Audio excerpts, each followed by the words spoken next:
A hotel heiress crosses the rope. A baggage handler catches more than luggage. The power dies, an elevator traps her life, and a missing diamond points fingers. She says, "Carry this weight with me." Does he trust her grip or walk away? Before we dive in, make sure to hit subscribe, tap like, and share this video. The more voices we reach, the louder these stories become. And drop your city in the comments. Let's see where love finds us. The gloves smelled like rubber and winter. Aurelia slid them on, the snap of latex against her wrist louder than it should have been beneath the conveyor's rattle, and the PA system cheerfully announcing delays like weather reports. Jalen didn't stare at her, not the way people did when tabloids had recently run a photo of her in a backless gown and turned it into a referendum on every inch of her body. He just pointed, steady voice cutting through chaos. Blue Samsonite, Frankfurt spillover, red shell, Lisbon misroute, garment bag with gold hanger, concierge priority. We load the cart in reverse delivery order. You keep your core tight or your back'll hate you by morning. I've met my back, she said dryly. It knows better than to complain. He smirked, quick and private. Then he climbed onto the railing with the casual balance of someone who spends 8 hours a shift respecting gravity. He snagged the blue Samsonite mid-jerk and eased it down as if calming a frightened animal. Across the belt, a toddler wailed. 2 business travellers argued about priority tags like they were constitutional rights. Her security team lingered, unsure whether to intervene or pretend they hadn't seen the heiress cross the rope. Aurelia braced, lifted. The weight bit into her forearms. It wasn't just luggage. It was everything. The brand, the board's expectations, the hotel opening in Jakarta next quarter, the shareholders who measured her value in quarterlies and clicks. She set the suitcase onto the cart without dropping it, felt heat bloom across her chest. "Not bad," Jalen said. "You've done this before." She tipped her chin. "I don't ask anything of my staff I wouldn't do. My father made sure of that." A shadow moved through his gaze at the word father. Then it was gone. Good policy. They worked. He became a rhythm she could match. He called out tags. She sorted by destination. He glanced once at her heels, at the way her dress tested the flex of her thighs, then looked away and shifted to give her space to pivot without grazing him. The respect felt strangely intimate. Her phone buzzed in her coat pocket. Bradley, the comms director, paparazzi in arrivals, CFO on line 2, a bartender at the Voss Sky Lounge, complaining that 5 influencers had threatened to cancel. She ignored the vibration, inhaled the airport. Jet fuel, coffee, the iron scent of belt machinery. She shouldn't be here. She had meetings, power to wield with softer hands. But the crisis felt simple on this side of the rope. Do the work, lift the weight, deliver. A woman in a mink stole materialized, clutching her pearls like a leash. "I am Platinum Plus, and my husband's medication is in our checked bag. Do you understand?" Medication. Jalen didn't flinch. Name? Spaulding. He pivoted to Aurelia. "There's a courier locker by Carousel C. If you find Spaulding, white ribbon on the handle, grab it. I'll keep building the stack here." She searched, weaving through the knot of bodies and carts, feeling every stare. The rope line vibrated with the drama of the privilege delayed. She spotted the bag. White ribbon, gold initials. She yanked it free, the handle biting her palm, and brought it back, breath high in her throat. The mink woman almost cried. Thank you, oh my God, you're..." Aurelia was already turning back to the belt. "Don't mention it," she said, and meant it. Jalen watched that exchange like it revealed chapters. "You didn't introduce yourself." I don't think her blood pressure could handle it. He huffed a laugh, then caught a garment bag by the hook, easing it to the ground with surgical care. "This one's probably the one that gets tweeted. Watch the zipper." By the time the system hiccuped back to life, they had 3 carts loaded, organized by hotel floor and room assignment because Jalen apparently had absorbed the Voss check-in schema by osmosis. He whistled for a junior handler, a kid with nervous hands, and rattled off directions with patient clarity. The kid's shoulders lowered. He nodded with something like pride. Aurelia felt it. How responsibility could be passed like warm bread instead of hot coal. "Why do you know our floor plan?" she asked as they walked the cart toward the private corridor, security falling into a loose orbit. "Spent a summer doing night loads for your housekeeping team," he said. "Some folks leave messes like they're tipping the universe. Your rooms, everything has a place. Feels like exhaling." she almost said. The place was designed around the thing I never got to say to my father before he died. Instead, she said, we aim for exhale. They reached the corridor doors. An older man with a Voss pin waited with a clipboard, the duty manager. He blinked at Aurelia in a vest and gloves and at Jalen like he'd just watched an eclipse. Miss Voss, he managed, we can take it from here. I know you can, Thomas, she said, warmth in her voice, but I'll ride this one up. They moved through the back-of-house arteries, white walls, humming vents, a place where the gloss fell away to reveal the body of the brand. Jalen pushed and she walked beside him, close enough to feel heat radiating from his forearms, to see the tiny scar at his temple that told a story she wanted. What is the heaviest thing you've carried? She asked, surprising herself. He didn't answer right away. My mother's oxygen machine down a 4-flight walk-up during a power outage. She laughed the whole way, said it was the first roller coaster she'd been on since Coney Island. Her breath hitched at the tenderness in it. Is she? She's okay when the weather is kind. He angled the cart into the service elevator. The metal groaned. What's the heaviest thing you've carried? She wanted to say the name Voss, how every letter weighed more when whispered in rooms where men never sat still, only swiveled. She wanted to say, the whisper that I don't know who I am if I stop performing the role everyone keeps applauding. Instead, she said lightly, 14 suitcases of influencer merch, irreplaceable. He smiled. Perishable. Tragically.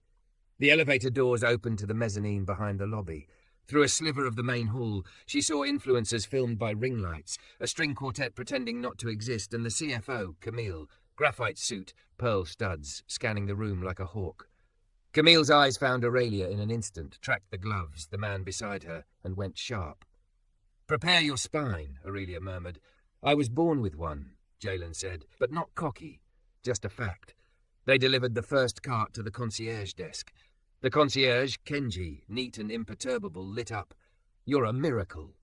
Tweet that, Aurelia said, then regretted it. She didn't want credit. Camille approached, her heels a metronome. We need to manage the optics, she said without greeting. There's a photographer in arrivals. Also, the board chair is online too, and he heard a rumor that you were... Working, Aurelia said, not stopping the cart. We fixed 3 VIPs and a medical emergency. Tell the chair that's what I was doing when he heard his rumor, and if the photographer saw me do my job, I can live with that. She flicked a glance at Jalen. This is Jalen Ward. He's the reason the miracle looked organized. Camille's gaze landed on like weight. Mr. Ward. No warmth, but no condescension either. Camille understood utility. HR has your file? Probably, he said. I've been here 6 years. Aurelia shot Camille a look. We underpay people we rely on. Camille's mouth pressed thin. We'll talk. They moved the second cart. Aurelia felt sweat at her lower back, a strand of hair slipping free against her cheek. She reached to tuck it and realized her gloves were still on. Jalen noticed, leaned over without thinking, and with 2 fingers he lifted the strand behind her ear. He froze the instant he realized what he'd done, hand hovering like he'd reached near a flame. Sorry, he said, voice lower. Her skin hummed. Don't be. They paused in the service corridor between deliveries, quiet for the first time. The silence was thick with everything they had not asked. Why did you let me cross the rope? She asked. He met her eyes. Because sometimes people who carry names forget how to carry weight. I wanted to know which you were. And? And you didn't make me do it alone. There it was. The thing nobody in her circles ever said plainly. Not that she was brilliant or ruthless or branded, but that she didn't leave people to carry the load alone. The words hit a part of her that still believed love might be something besides a business contract. Come upstairs with me after shift, she heard herself say before she knew it was her mouth moving. There's a ballroom walk-through. I want your eyes on the flow. He blinked. You want a baggage handler at a ballroom walk-through? I want the person who just orchestrated chaos without losing a bag or his temper. She held his gaze. Carry this weight with me tonight, and I swear I'll carry your name into rooms where it's been missing. He studied her, cautious. Names are heavier than luggage. I know. She didn't break eye contact. I can lift. Something softened in his face, belief or the fragile, dangerous cousin of it. He nodded once. After my shift, I have to check on my mother. Then I'll come back. I'll make sure there's soup for you to take, she said, and he looked startled, then grateful in a way that punched her chest from the inside. They finished the third cart. When they pushed through the lobby this time, conversations stuttered, small ripples ahead of them like the wake of a boat. A photographer did raise a camera. Aurelia didn't shield herself. She let it click, the heiress in a vest and gloves, shoulder to shoulder with a man whose hands knew how to make disorder small. At the concierge desk, Kenji whispered, "The Spauldings sent a note. They said you saved a life." Jalen nodded toward Aurelia. "She did." Aurelia shook her head. "We did." She peeled off the gloves, palms a little raw. "That's kind of the point." He held her gaze as if he heard what she hadn't said. "I'm tired of doing it alone." His mouth curved, warm and sure. "Then let's see what else we can lift." By the time the belt slowed to a sane hum, Jalen's shirt clung to his back and the clock on the wall blinked a warning. Shift change in 20. He signed off the terminal, ran a quick audit on misroutes and VIPs resolved, and jogged through the staff corridor that always smelled faintly of cardboard and citrus cleaner. The bus to his neighborhood idled at the curb. He caught it with a long stride and a two-finger salute to the driver who'd started saving him a seat months ago. Out the window, gum-blackened sidewalks, a barber shop closing, the laundromat's neon open, sputtering like a cough. He texted his sister, "You good?" and got back a picture of a math worksheet and their mother's hand giving the camera a mock stern face. He felt the pinch that always showed up when he was late, guilt braided with love, the rope he braided tighter every year. Their building rose like bad teeth against the sky. Fourth-floor walk-up, paint flaking in tired curls, but someone had set a pot of basil on the windowsill outside their door, and the smell cut through everything like a promise. He let himself in, soft. "Who's there?" his mother called, a smile already in the question. "Your Sherpa," he said, popping into the living room where the oxygen machine sat like a small spaceship by her chair. She wore a teal scarf tonight, her braids coiled and pinned. The machine purred, but she'd turned the flow low. "How are we breathing, Captain?" "Like a queen," she said, which was what she said on good nights. "You look like work got into a fight with your shirt. Sit, I made you tea." "You made tea?" He glanced at the kitchen. "You used your feet." She rolled her eyes. "I supervised. Miss Noura from down the hall brought it when she heard the news." "What news?" He set his bag down, already scanning the counters, the machine's gauges. The meds rode neatly like disciplined soldiers. "You, on some girl's Instagram," she said, eyebrows dancing. "They said a mystery man in a neon vest saved our honeymoon. They didn't tag your mama, so I can't comment. That's my child. Keep your captions respectful." He groaned, laughing, and sank onto the ottoman.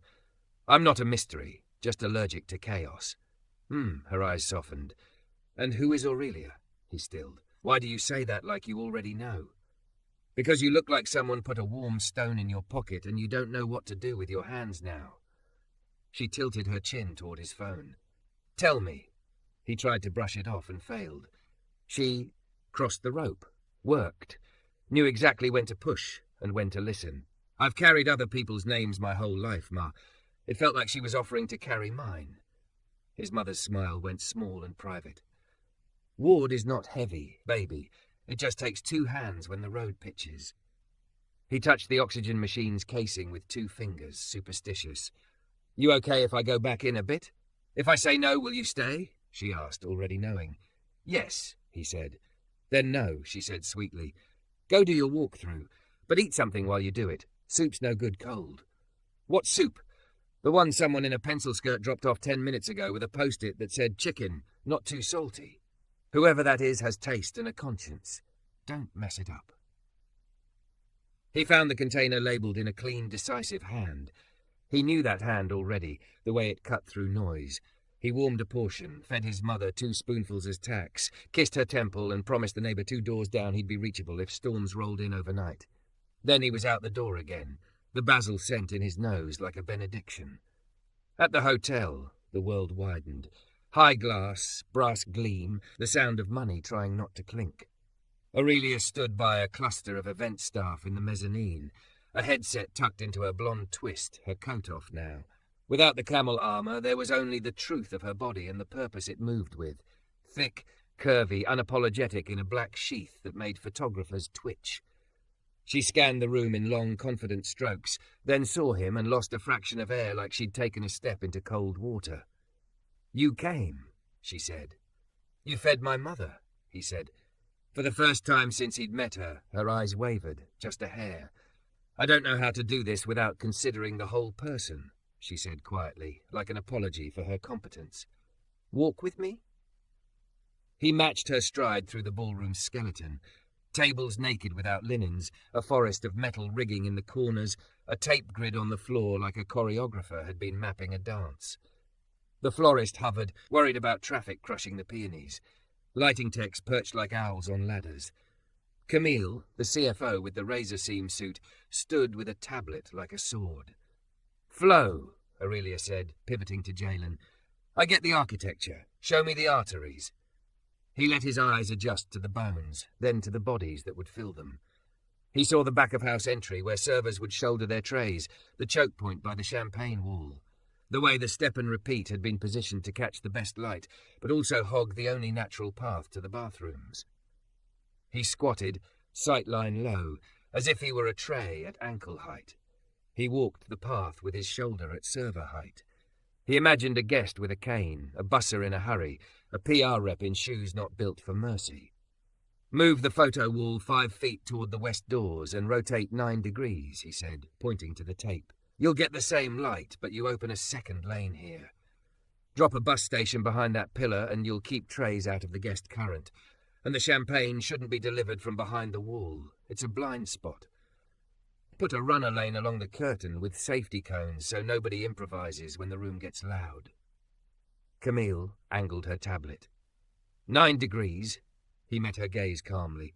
"If you want precise, enough to align with the parquet seams running north-south. That'll give your photographers leading lines and it'll make the floor team." He glanced at Aurelia. "Exhale." Aurelia's grin flashed, quick and true. "Tape it," she said to the stage manager. "Open the artery." He kept going. "The VIP seating pod will feel fenced off. If you want influence to infect the room, crack the pen. Put anchor seats in a honeycomb pattern that lets conversation bleed. That also gives your staff a straight shot to retrieve plates without asking someone with a god complex to scoot." The florist's shoulders relaxed as he sketched a route that protected her arrangements. The riggers nodded at the idea of marking a second egress with glow tape. No one but staff would notice, but everyone would use. The servers, the ones already here, their eyes flickered like they were calculating how many steps he'd just saved them. Aurelia watched him like watching solved a thing in her, not just the room, but an old equation. "Every time you say, 'open the artery,' I hear you say, 'make the heart work.'" Her voice had gone low. "It's the same job," he said softly. "Move what's heavy so the life can flow." They stood at the center of the empty dance floor, blueprint tape crisscrossing their shoes. The string quartet rehearsed a bar in the far corner, melody like a vein. Around them, people kept moving, but a small silence wrapped them the way warm air wraps a body stepping out of cold. "My father used to tell me the brand was an organ," she said, eyes hooked to some past only she could see. "He said if it stopped feeling, it would stop being alive. Then he got sick, and we let the doctors turn feeling into metrics. I held his hand and talked to him in revenue projections because I didn't know how to do grief in any other language."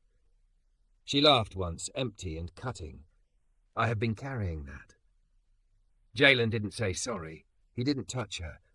He stood close enough that if she leaned, she would find him, but he didn't make her lean. "You're not a metric," he said, "and neither is anybody who brings a tray into this room." She looked at him like he'd handed her a secret staircase out of a locked house. "When I told you I'd carry your name, I meant I would move weight in meetings, not just move chairs in a ballroom. I can push for titles, raises, pathways. But if it ever feels like I'm parading you to prove I'm righteous, you tell me and I will stop so fast the floor will ask where I went." "I don't want your guilt," he said. "I want your stubborn. The kind that retapes a room to make a server's night half as hard. The kind that buys soup and doesn't attach a logo." "You have it," she said, and because the room had ears, she made a note on her phone. "Staff water stations in back of house. Second rest window mid-event. Overtime approvals pre-cleared. She looked up. What else does your stubborn want? A quiet corridor with chairs where a busser can sit for 5 minutes without being told they look idle, he said. A map of the night that includes the people who'll still be here when the influencers go home. Done, she said, and Camille, to her credit, had already started a spreadsheet with the word done in a column like a dare. He was about to tell her the story of the night the power went out, and they carried lights like torches when an alarm chirped, short once, then went silent. The lighting tech swore softly. The stage manager's radio crackled. Heads up, leak on 22. Sprinkler head wasn't capped after a test. We're getting water in the service stairwell. No damage yet, but if it keeps... Aurelia didn't flinch. Camille, call building ops. Kenji, divert the guests currently on 22 to the lounge with drink vouchers. No panic language. Jalen, I've got the stairwell, he said, already moving. If water reaches the runner path, we'll reroute before we drown the artery. He jogged. She matched him, heels swift, dress catching the light like a dare to anyone who thought she'd stay pretty and still. They hit the service door and found the drip turning curious.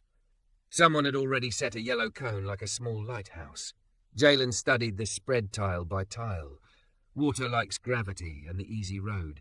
He borrowed 2 doorstops and a strip of tarp from a rigging crate and built a little levee, redirecting the trickle into a mop bucket like he was persuading a stubborn thought to flow elsewhere. Who taught you that? Aurelia asked, breath steady beside him. My mother's kitchen, he said. You learn to listen to where things want to go. Building ops arrived with a cap and apologies. The drip choked, then died. The radio breathed relief. Aurelia looked at the bucket, at him, at the path now clear again, and something inside her rearranged with a soft, decisive click. The board chair wants to talk, Camille said, appearing with the calm of a woman who could juggle knives. He wants to know if we're postponing the ribbon cut if the leak becomes a metaphor. We're not postponing, Aurelia said. We're practicing. Tell him our arteries are open. Camille's mouth almost smiled. With whose name attached? Aurelia met Jalen's eyes. He didn't look away. With everyone's, she said, and I mean that. They walked back into the ballroom where staff were taping new rotes like cartographers revising a map mid-voyage. The music picked up a braver bar. Jalen felt the room breathe a little easier. Aurelia stood in the middle and turned slowly, as if claiming the glass and brass with a different kind of ownership now, one that felt like hands and names both. He stepped closer, close enough to speak without radioing his heart across the room. You asked me earlier what the heaviest thing I've carried was, he said. I gave you a cute answer. The real one is this, the fear that if I put my name in someone else's hands, they'll drop it when it gets inconvenient. Her throat worked. I don't know how to promise perfect, she said, voice a thread pulled taut. But I can promise grip, he nodded once, slow. Then let's lift. Let's, she said. Somewhere above them a pipe clicked as if agreeing. Below, the parquet waited for feet and stories. They went back to work, side by side, making the room ready for the kind of night where, if they did their jobs right, no one would notice the weight at all, only the way everything moved. Don't forget to subscribe for more intense cinematic love stories. Your click helps us make the next chapter. Morning dragged a dull grey shawl over the airport, the kind that made glass look tired. The ballroom didn't care. It had a private weather system. Warm lights on dimmers, polished brass reflecting a sun it manufactured for itself. Aurelia arrived before anyone said good morning, hair twisted tight, black sheath hugging her curves like intent, clipboard under her arm and a bruise of sleep beneath her eyes she refused to hide. Jalen was already there, sleeves pushed to his elbows, neon vest swapped for an unbranded black polo that made him look like part of the rigging, indispensable, invisible unless you knew where to look. He was marking the floor with fresh tape when she came up beside him. You sleep? She asked. 2/3 of one, he said. Machine woke Ma at 3, storm pressure. She cursed the clouds for being dramatic. She's fine.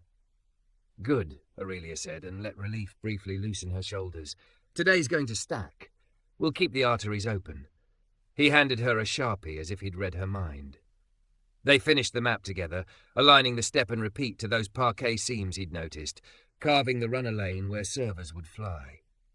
The room made a new kind of sense. By 8, staff were trickling in, then streaming. The florist breathed over peonies, the quartet tuned, riggers did their quiet trapeze act, servers rolled silver like artillery.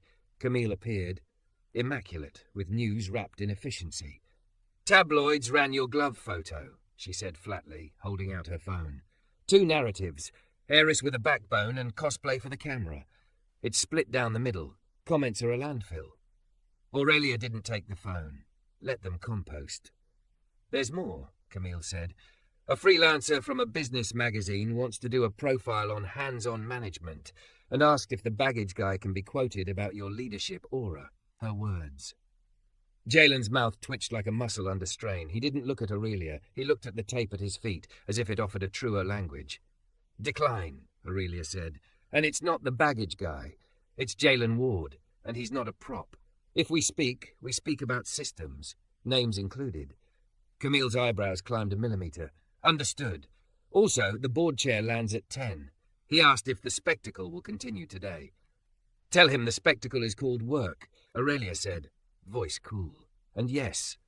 Camille inclined her head and vanished through a knot of stagehands like smoke. Aurelia turned to Jalen then, the space between them honest. "I won't put you in front of a camera to make a point," she said. "If your name goes anywhere, it's because you chose it, and because it pays you." He nodded slowly. "I want to be useful without being used. Help me build the difference," she said. "After tonight, I want to propose a role, night flow lead, better pay, benefits, authority to retape any room we own, apprenticeship pipeline under it. Your design." He stared at her, and it was not the offer that moved him. He'd learned not to trust offers, but the way she'd said "your design," like the room in her head had space with his name on it, and the paint was still wet. "Let me think about it," he said. "I don't say yes fast anymore." "Good," she said. "If you did, I'd worry." The morning rehearsed itself toward noon. Staff briefings ran crisp. The chefs tested pass speeds. The sound engineer dialed in a mic that didn't bite. Jalen watched everything and wrote small fixes on tape with his Sharpie. Angle tray here, pivot on left foot at this mark, slide, don't lift. When a new server, Mara, barely 20, froze at the edge of the floor with 6 flutes trembling on a tray, he stepped into her sightline and became gravity. "It's a dance, not a siege," he said quietly. "Pelvis under your ribs, breathe into your low back. Eyes not on the glasses, on where you're going. There. Now move." She moved, the tray steadied. She grinned at him, shoulders 2 inches lower, and vanished into the current like a person who had always belonged to it. Near one, the board chair arrived with a new suit and old impatience, flanked by a fixer whose job was to get doors to stop being doors. He had a handshake that felt like a dare, and a smile that asked what people cost. "Aurelia," he said, giving her a look that measured. "Is this the narrative? Our brand hauls carts now?" "Our brand knows how," she said. "We show our spine. It's contagious." His eyes slid to Jalen. "And this is the consultant?" "This is the person who made sure the room has a heart," Aurelia said. "Jalen Ward." The chair's smile thinned. "Respectably inspirational. Do make sure HR routes whatever we're doing through the correct boxes. We do love a box, don't we?" "Boxes stack poorly when they're too rigid," Jalen said before he could stop himself, then added, polite, "Sir." The fixer's mouth twitched. The chair's eyes cooled. Aurelia stepped half a beat closer to Jalen without making a show of it, like you might step near a flame you intend to tend, not smother. "Walk the room with me, Harold," she said to the chair. "You'll see efficiencies. We like those too." They left, leaving a wake of air that tasted like loose pennies. Jalen exhaled and caught Mara's grateful glance across the way. The room breathed with him. At 2, the first hiccup. A freight elevator on the east bank stalled between floors with 2 pastry racks and a terrified porter named Luis trapped inside. The radio hissed with anxious syllables. "I'll take it," Jalen said, already moving. "Building ops is on their way," someone called. "They can meet me there," he said, and ran. He took the service stairs 2 at a time, Aurelia behind him, her heels not slowing her even as common sense begged them to. The elevator moaned like a throat clearing. Through the gap above the doors, Luis's eyes were white. "Hey, you're okay," Jalen said, voice a rope. "You hear me? You're not falling, you're paused. Breathe the length of your spine." He wedged a doorstop into the crack to keep it honest and told Aurelia, "I need weight on the counterbalance. We can cheat it an inch to take pressure off the interlock." "What kind of weight?" she asked. 60 pounds would help. She stepped out of her heels, set her clipboard down, and without ceremony climbed onto the counterweight platform the way she had once crossed a rope. Her body shivered with the cold of the steel. He set a hand on her calf to steady her, fingers careful on the velvet of her skin. For half a second, the hall narrowed to the warmth of that touch. Then the elevator groaned, and they both remembered breath. "Louise," Jalen called, "I want you to slide the rack 6 inches back and sit on the floor with your back to the corner. Head between knees until you hear the click. Don't look at the door. Look at your shoelaces. On 3. 1, 2.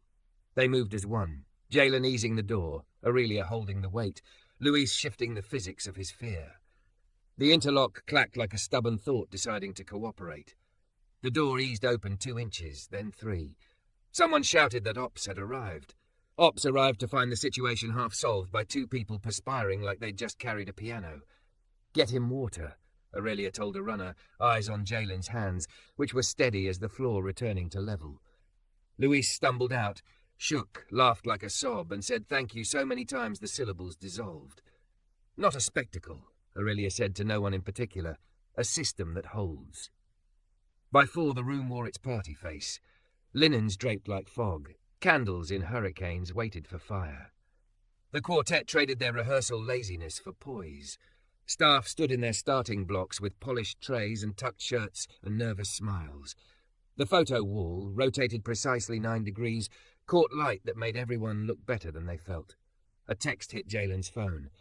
"Neighbour, machine alarmed again. We're okay. She wants to know if you ate." He closed his eyes, the pinch returning. Aurelia saw it happen, how his face held 2 lives. "Go," she said softly. "I promised I'd see the start," he said. "I can make it after. My driver can take you and bring you back," she said. "We'll hold the arteries, that's what a team is." He searched her for performance, found none. "You'll really be fine if I leave for an hour?" "I'll be better," she said, "because you won't be standing here carrying 2 weights at once." He hesitated, then nodded. "I'll be back by 7. "I'll keep a plate hot," she said. "And a chair." He jogged for the side exit, not looking back because looking back would make him slower. Aurelia watched him go with the ache of a muscle you only notice when it's suddenly not under strain. The board chair sidled up at 5 with a donor in tow and a comment polished like a coin. "So the hero's off shift? Pity, he photographs well." "Tonight isn't about photographs," Aurelia said, voice silky over steel. "It's about everyone getting home with their feet and their dignity intact."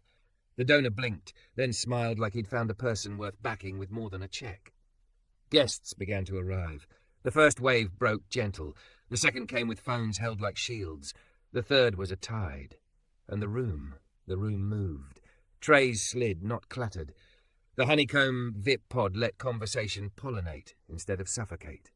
Mara asked a tight turn at the mark Jalen had drawn and flashed a private victory grin. Kenji sent a silent, "We're flying," across the room with a look. At 6, the journalist who'd wanted an aura quote snuck in with a borrowed lanyard and stuck a mic near a busser's chin. Aurelia intercepted, redirecting with a smile that said, "I bite if needed."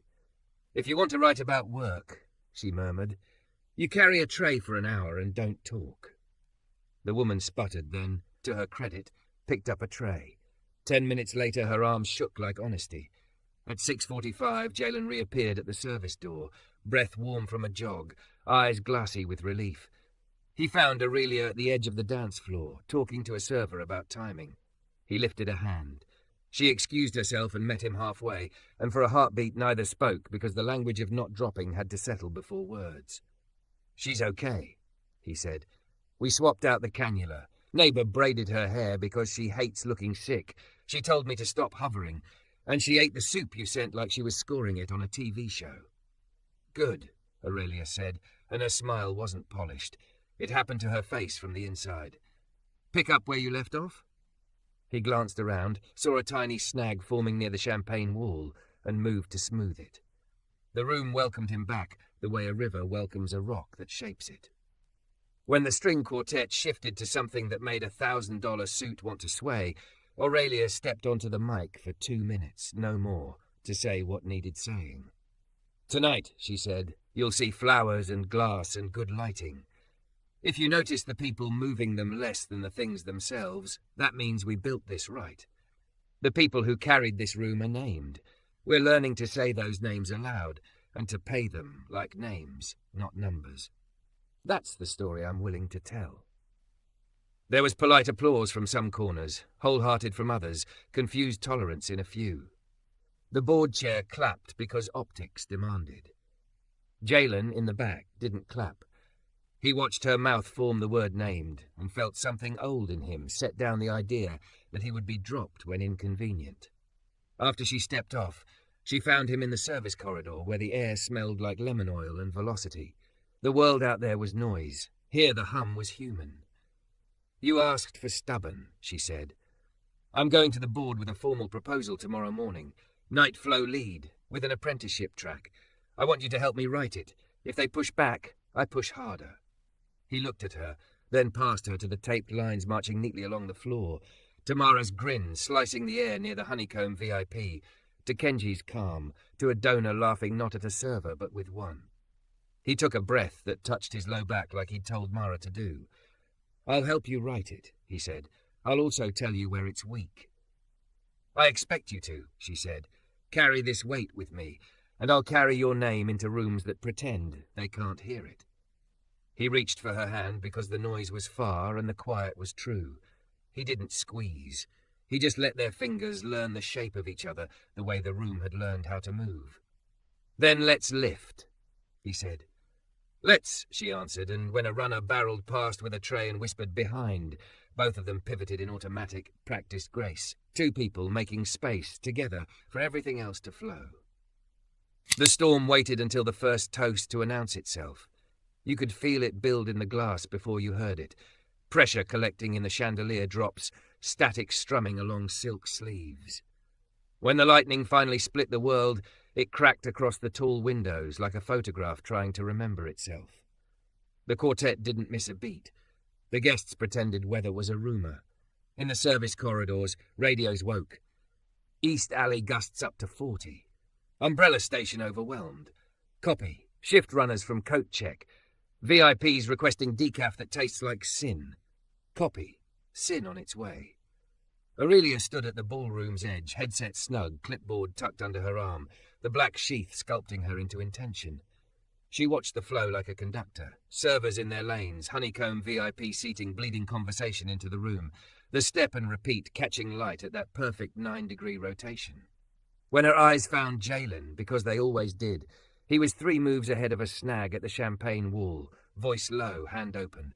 A swale in the current smoothed, and then the small, predictable indignity that always arrived under the cover of luxury. A socialite in a mirrored gown shrieked, one diamond bracelet missing, wrist suddenly naked as truth. Security converged like automatic doors. Someone muttered, "Check staff exits." Jalen didn't need a radio to know where that air was about to go.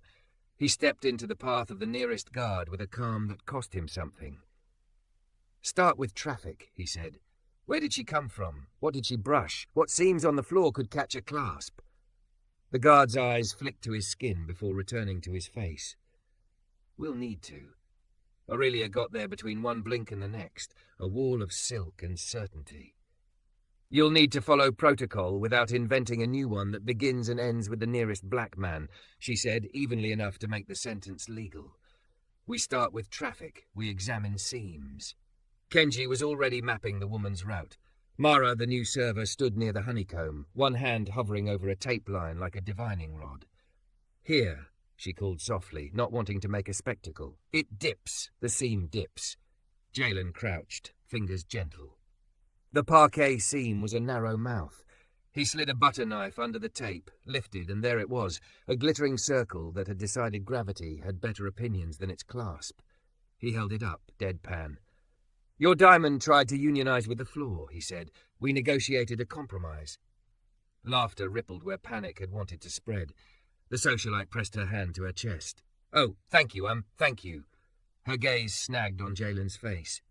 He saw the second thought arrive, the one that would have turned gratitude into something rank if Aurelia had not been the weather system she was. "Kenji," she said lightly, "would you please note that Mr. Ward recovered the item and loop in security for a process review on valuable jewellery near tape seams?" She tilted her head at the socialite with a gentleness that was also a boundary. "If you'd like, we can add a velvet tray at your seat for your bracelets. No charge." The woman nodded, chastened by grace. Security peeled away, an apology stuck behind their teeth. Jalen stood, the laughter in his eyes a small shield over heat. He should have been fine. He'd been fine all his life, getting on with it, while the air around him made assumptions. But something about the way Aurelia had stepped in, not to possess him, not to speak for him, but to refuse the lazy script so fast it tripped, unhooked a pressure he'd been bracing against for years. He stepped into the corridor and let the concrete wall find his shoulder. For a moment, the storm outside came through him like sound through a piano, every string humming. Aurelia found him with 2 waters and no speech. She pressed one into his hand. He didn't say thank you because gratitude felt too small for what had just been defended. "They were going to empty my pockets with their eyes," he said, tone flat out of self-preservation. "I know," she said. "I don't let anyone turn my floor into that." He looked at her hand on the bottle. "It's not your floor anymore, if you mean what you said." She held his gaze without blinking. "Then it's ours. And the policy changed 5 minutes ago. Security will receive a retraining plan by morning, with your review before it goes live. We will not invent protocols based on someone's face." He exhaled, long enough to feel it touch his low back. "You make it sound simple." "No," she said quietly. "I make it sound non-negotiable." His phone buzzed. The tone he'd assigned to the neighbour 2 doors down cut through everything like a fire alarm that only rings in one person's chest. He looked. Then he stopped being in his body for a second, the way you do when words are heavier than air. "Power's out," he said, throat working. Her machine switched to internal battery. 90 minutes if it's fresh. It wasn't fresh. The neighbour's text blurred under his thumb. "Machine alarming, candles on, she's laughing, tells you not to speed." Aurelia didn't think. She moved. "My driver's at the south dock," she said into her headset. "Bring the SUV to the service entrance. Camille, you have the room. Kenji, you are the arteries for the next hour. If anything critical shifts, you call me. If anything uncritical shifts, you don't." Camille materialized like an answer.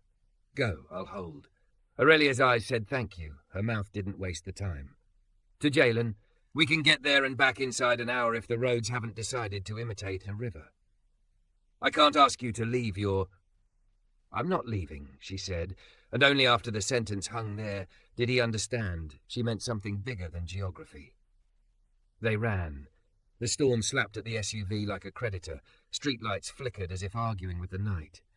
In the back seat, Aurelia had already texted someone named Patrice, who answered with ruthless speed. "Portable generator en route to your building with a tech," Aurelia relayed, as if that were a small thing and not a miracle conjured by a lifetime of knowing who to call. ETA 15. 15 is a lot when minutes have teeth, Jalen said, watching the wipers sword the rain. "We'll use ours," she said. "How many stairs?" 4 flights, he said. "No elevator. The basil on our sill is going to hate this wind." They took the steps 2 at a time, wet, laughing once when laughter was the only thing that made balance possible. Miss Nora held the door with an arm like a tree. "She's sassing the machine," she said, waving them through. "But the beeping is loud enough for the ancestors." Jalen's mother was propped like a queen under a teal scarf, eyes bright, cheeks high. The machine screeched politely about impending doom. "You brought the weather," she said to Aurelia, amused. "I'm obnoxiously portable," Aurelia said, already at the machine, reading the battery indicator with the strange fluency of someone who had learned the language of hospitals by translating grief into numbers. "We have 20 minutes if the meter is honest," she said. "Is the spare tank charged?" "In the closet," Jalen said, already moving. He brought it like a knight brings a shield. He checked the connection with fingers that remembered at 3 a.m. how to do this without waking anyone. "We can switch to the tank while we wait for the generator, but we don't know how long the outage." "Switch," Aurelia said. "Now. So we're not playing chicken with seconds. They moved like a practiced crew. Jalen cupped the line. Aurelia twisted the valve. His mother cracked a joke about being the only woman in the building with more suitors than her daughter. Miss Noura rolled her eyes skyward and whispered a prayer that sounded like a laugh with edges. The machine's alarm sighed into silence as the tank accepted its job. The room exhaled, even the basil on the sill. "Okay," Aurelia said, tone going back to that competent register that turned chaos into choreography. "Generator ETA, 10. I'm going down to help the tech, because the stairs have opinions." "You are not carrying a generator," Jalen's mother said, Arch delighted at the idea and the audacity. "I'm absolutely carrying whatever needs to go where it needs to go," Aurelia said, and when the tech arrived, a woman with shoulders like reliability, Aurelia did not perform.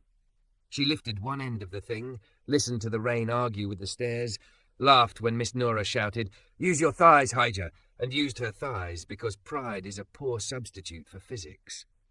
By the time the generator purred and the machine settled into its new hum, the room had that post-storm feeling, everything in its place again, but tagged with gratitude. Jalen leaned against the doorframe, eyes glassy with relief that made him look younger and older at once. His mother patted the couch. "Sit, both of you. I want to see if you know how." They sat. Rain wrote on the windows. The basil corrected its posture. Miss Noura inspected Aurelia with a look that could find dust in a saint's house and nodded once, like, "Acceptable." "You didn't have to come," Jalen said finally, the words small because they carried too much.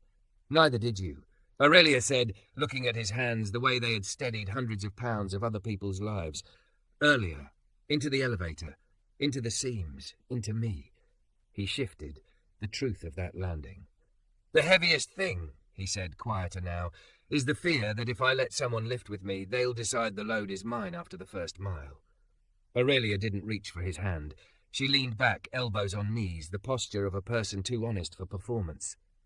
"I'm not a tourist," she said. "I don't visit people's weight for the photo." His mother snorted happily. "I like this one." "Ma," Jalen warned, heat rising. "What? I have lungs. I will use them." A buzz on Aurelia's phone. "Camille. All arteries open. Photo wall working overtime." Donor cried at a busser's joke, in a good way. "Come back when you can. We're good."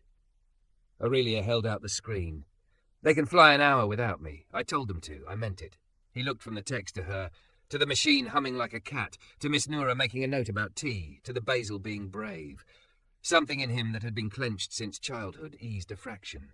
"You keep promising grip," he said. "It feels like you mean grip with your hands, not just your mouth." "Hands first," she said. "Mouth later. Boardroom last." He laughed, helpless and raw, the sound catching on the edges of gratitude. "Then after tonight, we write the job. Night flow lead. Apprenticeship. Security policy. Name it." "Name you," she corrected softly. He finally reached for her hand, not to pull or claim, to let their palms align like two maps discovering a shared border. "We should get you back to your," he started. "Us back to ours," she said, and he didn't argue with the grammar. They stood. Miss Noura blessed the weather. Jalen kissed his mother's temple. The generator purred like a soft oath. On the stairs down, Aurelia kept one hand under the railing and the other on the generator cart, because carrying weight has many shapes. The storm had lost interest in being dramatic. It became rain again. In the SUV, city lights winked awake one by one, as if agreeing to help. Aurelia watched the droplets chase each other across the glass and felt, for the first time since her father's hospital room, that the language she'd learned to weaponize could also be used to tell the truth.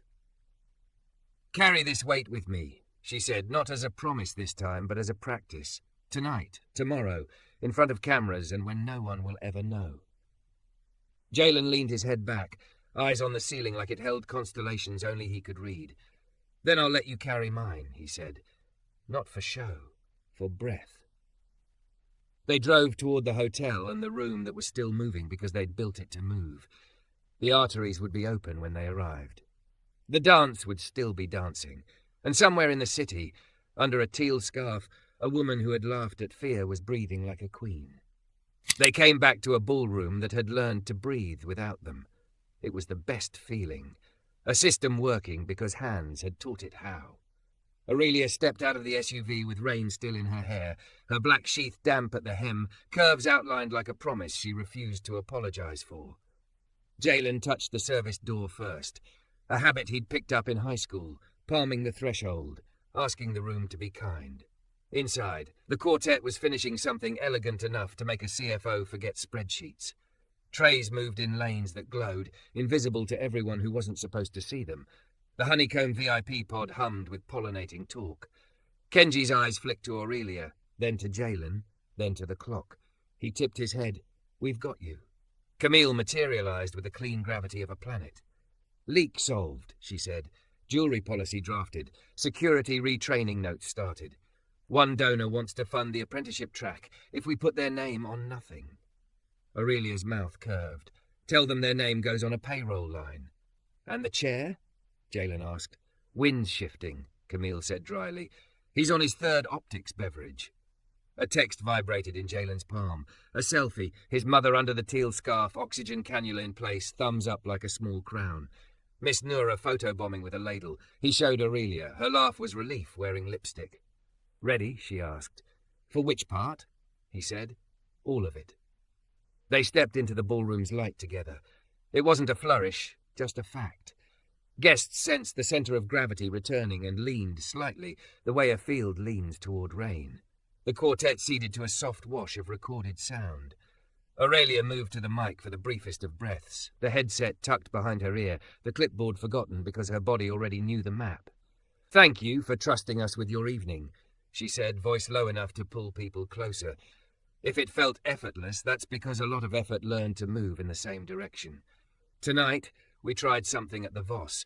We put the people who usually stand behind the rope at the very center of how we make decisions. It turns out the room likes that. She looked to the side corridor. Jalen felt the invitation before she said his name. "This is Jalen Ward." She went on. No fanfare, no drum roll, just the truth. "If you noticed the way the room flowed, you noticed his work. Tomorrow morning, I'll be formally proposing to our board a new role he co-designed, Night Flow Lead, with an apprenticeship program to grow more of him. If you want to know how to build smarter hotels, start here.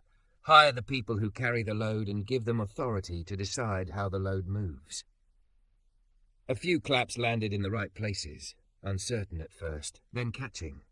Some guests had never seen a person like Jalen presented without a costume of inspiration.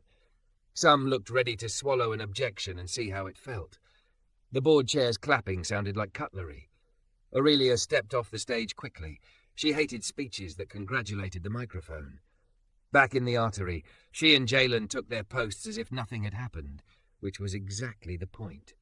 The room, bless it, kept moving. For 20 minutes, the night was smooth enough to make you superstitious. Then the thing arrived, that big night's reserve as a test. The dance floor glitch. A sub-panel hiccuped, and the parquet lighting under the first row of fixtures blinked and died, leaving a dull strip across the middle of the floor like a scar. It wasn't dangerous. It was ugly. It invited bad decisions. "Leave it," said the chair's fixer under his breath, "or we'll draw attention." "Leaving it draws attention," Jalen said, already measuring the distances. Aurelia touched her headset. "We reroute the current," she said, "not the people." Jalen didn't run.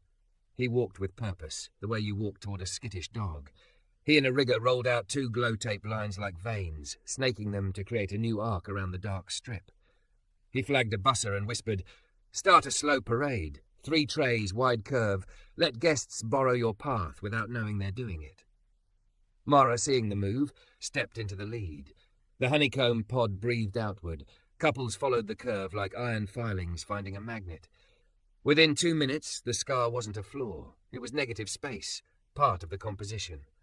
Aurelia watched with a pinch in her throat she didn't embarrass easily about. She'd spent years being told to hide the work, make magic, never show the hands. Tonight, hands were the show, and the magic was how readily the room consented to be led by them. The chair arrived then, optics swirling in his glass. He wore grandfatherly concern the way some men wear an alibi. "Aurelia," he murmured, taking in the retaped floor, the polite donor watching Mara's curve with real admiration. "You're forgetful. We have investors who prefer their heroes, less union-scented." Camille arrived as if in answer to a curse. Quarter-hour metrics, she said crisply, tablet up. Guest dwell time up 9% in zones with flow markings. Breakage down 50. Staff turnover risk projected falls by a third if we adopt this overnight.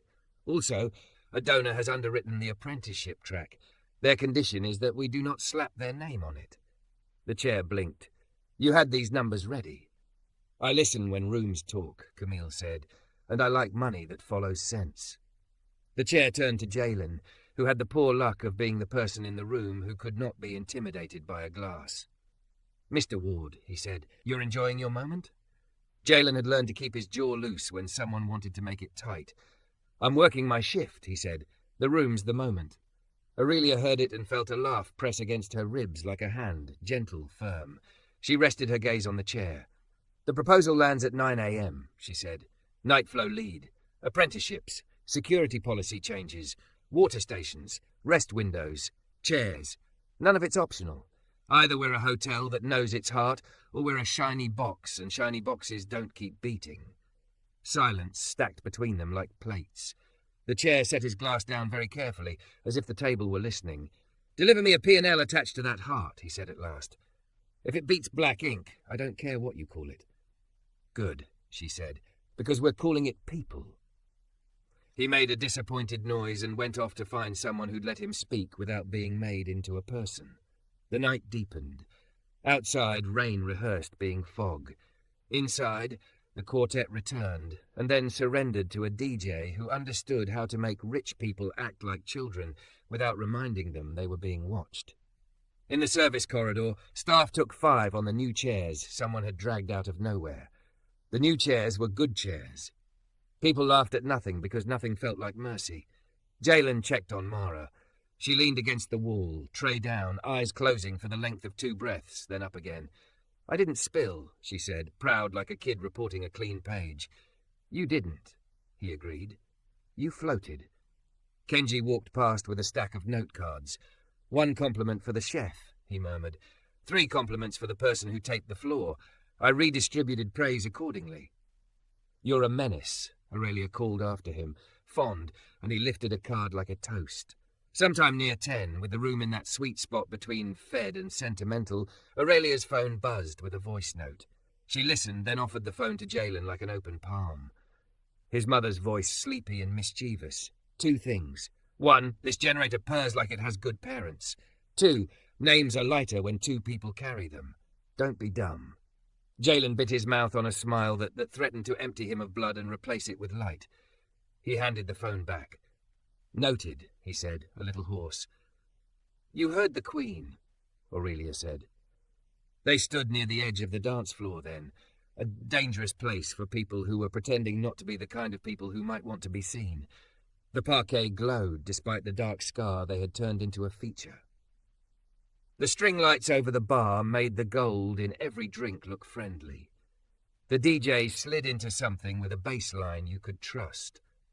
Walk with me, Aurelia said, and they didn't walk far. They walked in a small circle at the room's rim, the way 2 people do when the room is bigger than their conversation, and they still want the conversation to happen. They didn't hold each other. They kept their hands at their sides like a promise not to break anything fragile.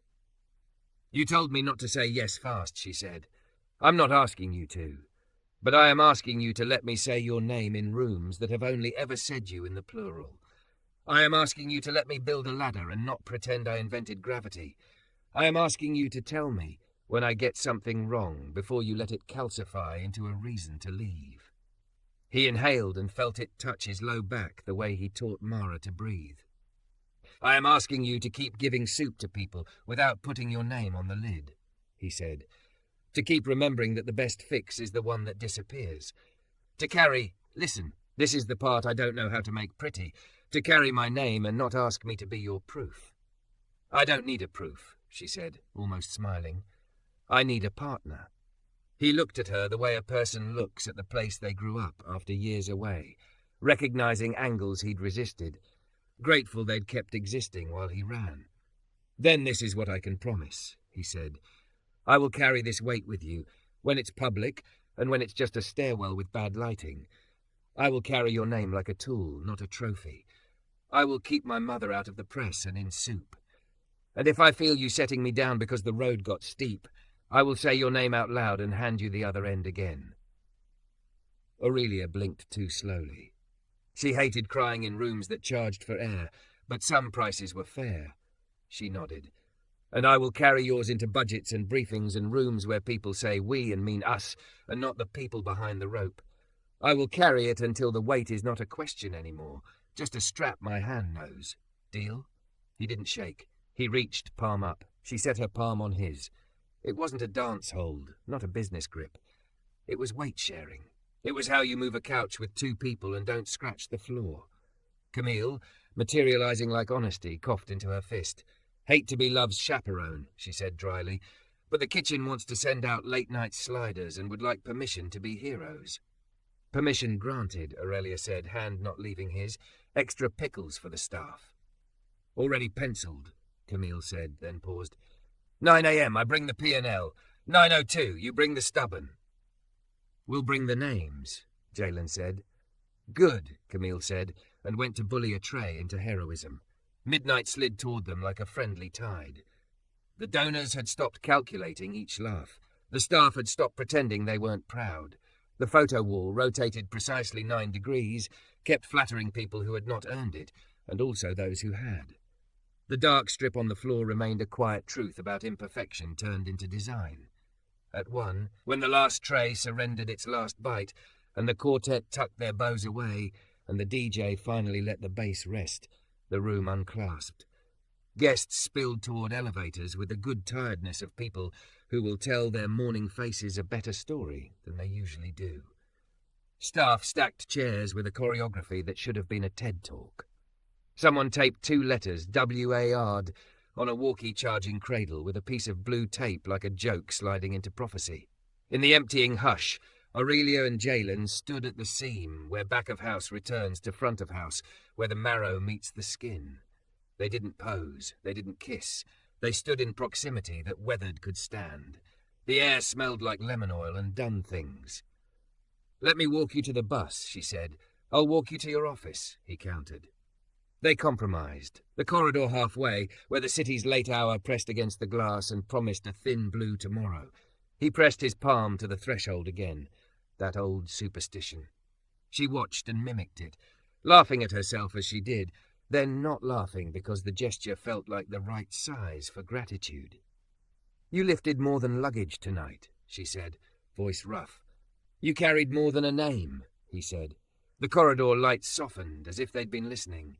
Outside, somewhere under a teal scarf, a woman who had laughed at fear slept with a machine purring like a vow. Inside, a hotel learned how to be a body with a heart. And in the place where the rope used to be, 2 people took 1 step forward together, into the work they just promised to keep lifting.